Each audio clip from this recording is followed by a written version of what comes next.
Hey, what's going on, guys? Welcome to this video primarily on leaping actions. Now, this is part of the fundamental movement videos that we are putting out on the Plus Players app. This first one, we're looking at bilateral movement patterns. Now, I want to show you just a basic form of bilateral leaping, or light forms of leaping here with regards to the Plus Players tier. Now, you can see this is a real standard rudimentary movement, but I want us to focus on some real key important factors. Number one being how the body is preparing for the floor. So when we are off the floor here, you can see that we have a form of preparation for the ground. The toes are preparing to strike down and to make contact with the floor. Now, from here, as we come in to strike the ground, we have, I say strike the ground, this is a very rudimentary level of plyometrics here. So we do have not so aggressive form of ground attack, but it does lead to a nice forefoot position. So when I teach people to what to think about when they're landing is to think about landing just behind the ball of the foot. So it should be kind of in behind the head of this night tick here. And then as we're coming into landing, we can see then this beautiful stacked position from head all the way down to toe. Now we do get this forward motion of the shins, and this is a completely natural thing that we want to see, especially in forward locomotive movement. Now with this, what you see is we see this getting into kind of max propulsion here, and from this we are getting an enormous stretch because these shins are dropping forward. We're getting positive shin angle, we're getting an enormous stretch on the posterior side of the lower extremity, so our Achilles is getting a big pull, and you know what the Achilles does when it gets a big pull? Well, it's going to give us that snapback effect, and it is going to allow us then to reflexively pop off the floor and traject us forward. So if we look back at that cycle again, so as we come into contact with the ground, we're starting to get this drop of the hips, and the hips then will scoop under and extend up. Obviously it's more dramatic at more of an intense form, but we get this beautiful simultaneous action as the shins drop forward, the hips start to drop down, scoop up and under, and they'll then scoop forward as well as you then traject into space. But we get a simultaneous contraction or extension of the hip and then of the ankle as you leave the ground. Now that's a really key important thing to take away is, so we have that preparation first, but we then have the extension pattern of the ankle and hip together. Now, if we then have a look at some other movements here, so we've got exactly the same movement but on the spot. Now this movement on the spot, it shows you really nicely how this works in a cyclical form, and it shows you that flow, which I really like. It shows you that toes up position, that's preparation for the ground. We are getting ready to deal with an enormous amount of force here.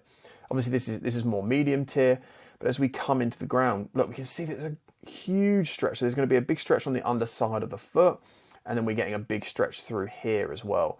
But it then is starting to attack already, and I'm starting to want to drop my shin here already to start to get a big pull on the Achilles here. We're trying to land again. There's a bit of an aim here to focus on landing just in behind here. I don't want to land necessarily on the heel, but I want to land on that just behind the ball of the foot. In this one, I think I'm shuffling back a little bit, but you can see on a previous landing, so maybe in a bit of a better position to come into landing. Here, it's a much better position to coming in. Okay, cool. So we're landing. Again, I'm trying to aim to land here. And aiming is an important thing to say as well, is you don't necessarily have to land exactly how I say, like it doesn't have to be perfectly in a forefoot position, but I want you to aim for that, at least. But what it does is it shows us a real nice compression, and we're starting to get that stacked position. Obviously we can't see the head, but we can see how the hips are beautifully on top of the ankle and the foot position.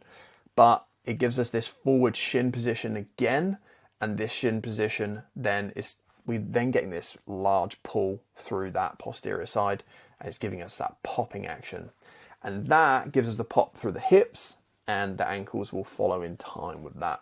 Now if we want this to a larger degree, it becomes even more exemplified with more intense or dynamic forms of movement. So let's cycle through this first movement. What we get really nicely here is we start to exponentially try to prepare for the ground with bilateral movements when we are airbound. Now, it's a strange one with bilateral movements in that we kind of recycle our feet and then we're holding that position. Now, the big part that moves in preparation for it to come in, we're not getting an active strike like we do in a single leg, but we're getting an active strike of how the arms work. Now, the arms have been gathering for a long while here, and we're starting to get movement before we hit the ground. We're starting to come in. Now, we've hit the ground here, we've just come into contact, but when we get to mid-stance, our hands are at our pockets. And that is then going to engage as well with the reflexive components that come out of the posterior side, is going to help to time that driving of the arms and extension of the hips. And then you see this, you're kind of going from this recoil position to this snapping effect of an extension pattern. And what does that do? It provides energy to pop us into the air. Now, if we struggle with getting that timed extension, I just come full circle. We go to deep tier and we work on the light tier as well. So the light tier is going to help it stay stiff and rigid. But if you want a really well-timed extension pattern, figure it out in a deeper form of movement. So let's have a look at this deep tier movement here. Beautiful scooping action, great extension. So large flexion to extension patterns. And I think that teaches us a lot when we move into more dynamic forms of movement.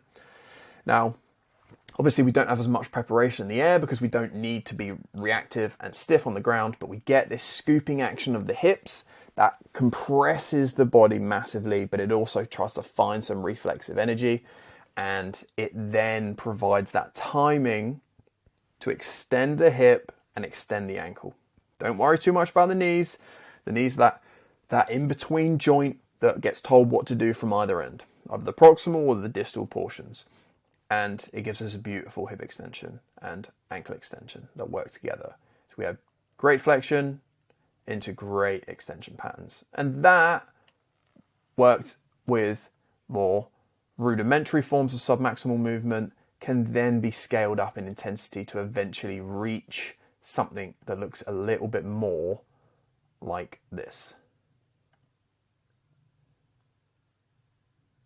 So there you go. That is the fundamental movement series video for leaping. Enjoy.